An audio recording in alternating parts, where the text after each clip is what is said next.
These are the questions you and I have to ask. How did we get this money? OPEC production minutes, helping to drive down the price of oil from $20.50 a barrel in the opening days of 1990 to a mere $13.60 a barrel by sunset. We didn't come over on the Nina, the Pinta, and the whatchamacallit. We didn't land on Plymouth Rock. Plymouth Rock landed on us. Landed right on top of us. Where's the outcry? Why? You can get all the film and the footage of all the carnage in Los Angeles, but you can show me no footage of any damage in Iraq. And all you show me is some surgical strike. Now, 1 year later, it comes out that these so-called surgical strikes were mixed in.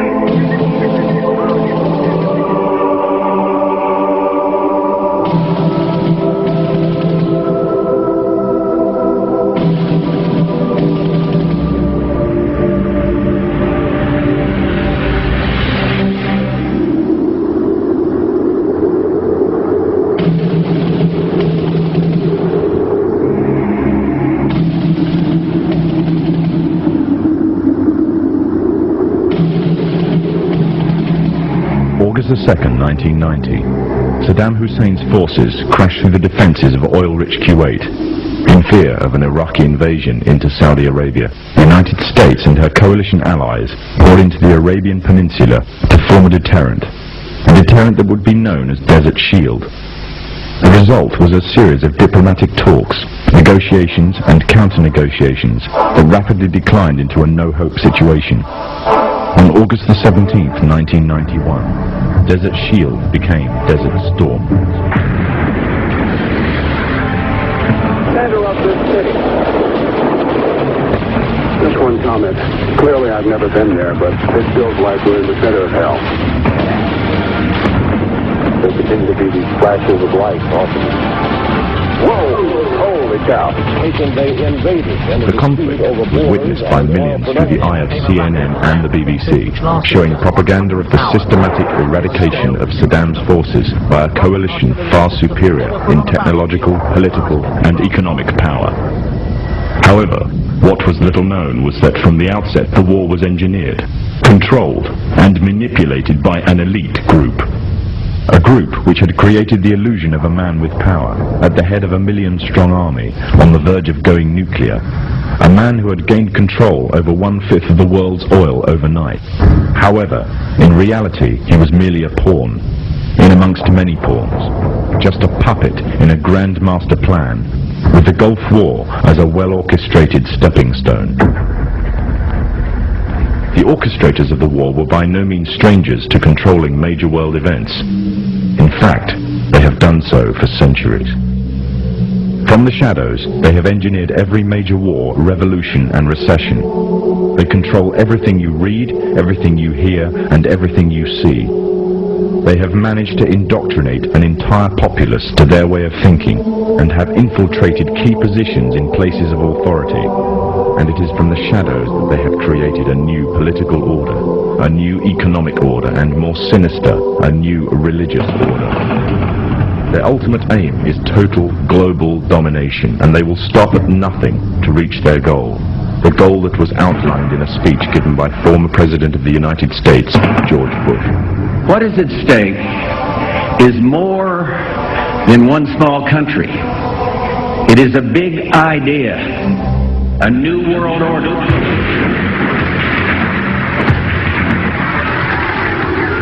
However, the origins of this global plan were not created in the offices of the White House. In reality, their roots lay in another war. This time, the year is 1095, and the place, Clermont, France.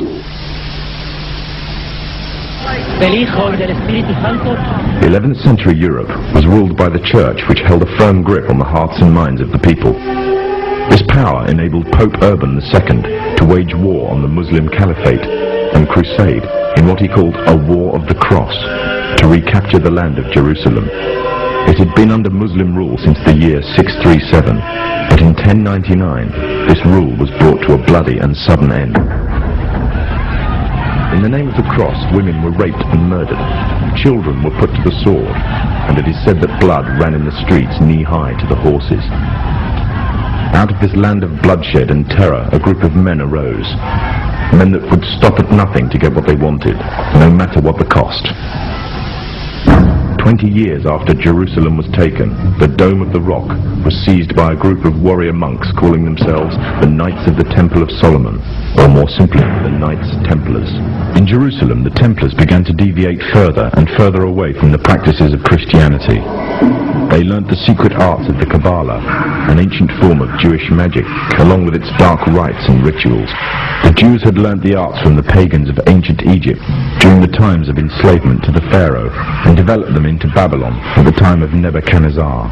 In 1307, King Philippe of France arrested them for charges of denial of Christ, homosexuality, and idol worship, as well as magic. In 1314, Pope Clement V declared all Templars as heretics to Christianity, ordering all their properties to be seized. Their leader, Jacques de Molay, was captured and burnt to the stake. The Templars were cornered, and just when it seemed they were finished forever, a glimmer of hope arose from a seemingly certain end. They were to find a safe haven as well as an ally. But not in France. In fact, in a country in a desperate struggle for independence against the English. The country of Scotland.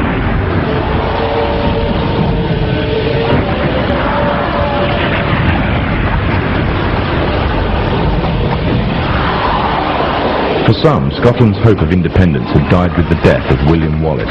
However, to the King of Scotland, Robert the Bruce, the arrival of the Templars gave him a new secret weapon. Their experience, gained over 200 years of fighting the mighty armies of Islam, had made them expert in combat and warfare, and more than a match for any army brought before them. In 1314, the Templars, allied with Robert the Bruce and his army, took to the fields of Bannockburn in the long-awaited showdown with the English. Robert the Bruce's foresight paid off. The 25,000-strong English army suffered a humiliating defeat at the hands of only 6,500 men. The dream of an independent Scotland had finally been achieved. The Templars had brought themselves back from the brink of destruction, and never again would they allow themselves to be destroyed. This time, they would control the country by controlling its kings. And in order to preserve their secret order, the Templars would have to die, or more precisely, the name would have to die. The Templars, who had escaped Europe, were finally laid to rest in Rosslyn Chapel, Scotland, which stands to this day as sign of their presence in Britain. Their descendants became the true power of Scotland. In 1603, the death of Queen Elizabeth I left England without an heir to the throne. By virtue of descent, King James V of Scotland became King of England. In doing so, Scotland and England joined to form a new kingdom, and the power that the Templars held over Scotland spread to give them a firm grip on the whole of Great Britain. For over 100 years, the Templars concealed their activities, fading into the background until they were little known and little remembered. However, they did not cease to keep a firm grip on Britain. All the time they were planning, regrouping, and infiltrating positions of power in all corners of the kingdom. In 1717, the Templars made their reappearance in Europe.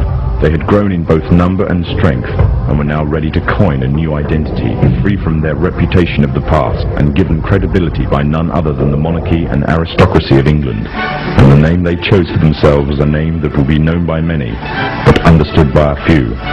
This new name, the Freemasons.